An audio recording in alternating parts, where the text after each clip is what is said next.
Her voice came to me as a vibration through my shoulder as much as a sound. "You're not a champion, are you?" "No," I said. "I'm an editor." I was a 39-year-old desk jockey, but as I sat in the bathroom with my daughter on that morning in early April, I had pedaled myself into the best shape of my life. I weighed 153 pounds, chiseled down from a 175 that no one except my new acquaintances, bicycle racers, would have described as fat. My resting heart rate was somewhere in the mid-50s, and when I needed to, I could hammer along at more than 190 beats per minute for a ludicrous length of time. My body fat percentage was about to dip under double digits. Lab tests I would take later that season would put me in the 90th percentiles for all men my age in measurements such as strength, flexibility, and aerobic capacity. Nowhere near enough. "So what is the truth?" asked Natalie. "If you believe you can do it, is it really impossible or really possible?" I leaned back and stared at her. The truth was that there was no way I was going to be able to outsprint the real racers enough times to score 10 points in the season-long series of weekly races, which was exactly the reason I needed to do it. The truth was that I never told anyone the truth about my quest. Not Steak or my other friends, not Natalie, not even Beth. When anyone I knew or met heard about what I was trying to do, they would say things such as, "You're crazy," or "That's interesting." Sometimes they asked questions I could give specific answers to. "How fast do you go?" or "Are there many crashes?" But inevitably, no matter who I was talking to, we got to the same question. Why? I had no way to fully explain why I was throwing myself under the wheels of a pack of world-class cyclists. So I told people something that was true, but not all of the truth.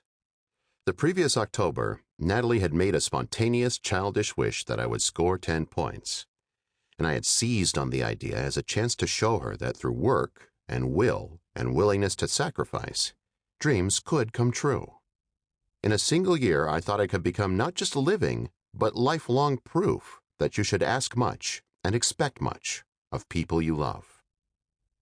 "Hold me tighter," Natalie said. She tensed, and the water made a plopping sound, and she said, "I'm pooping." I held her. I could feel her tiny spine shifting under my fingers, and through the depth of her chest, her heart beating.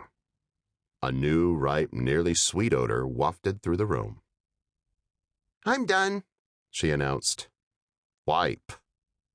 "Daddy." "Wipe," I said. "You need to start doing it, Boo." "I know, I wipe. I was going to say, do you remember my soul is a banana?" "Yeah," I said. "Mine too. All of ours." A few weeks earlier, I'd used a piece of fruit to explain the concept of a soul to Natalie. One of her cats, Jasper, had caught and killed a vole and left it on our porch, and she wanted to know everything about death. She seemed most mortified that we bury or burn our dead. I told her that we are souls, not bodies. We'd been having breakfast, and, inspired, I plucked a banana from the bunch on the counter. "What's this?" I asked. "Banana?" I stripped off the skin and tossed the peel off to the side. I held the banana back up between us again. "Now," I said, "what's this?" "Daddy, why do you keep asking me what a banana is?" This is what I'm saying. When the banana loses its peel, it's still a banana, right? Our souls are like the banana. Our bodies are like the peel. She'd cocked her head and reached out and taken the fruit from my hand. In the bathroom, frowning, Natalie said, "We're a banana when we have our body on." I nodded. "And we're a banana if our peel dies." I nodded. You got it. "Daddy." My daughter, sitting on the toilet, looked into me, and the thing flitted in her eyes. She said, "Daddy, who eats our souls?"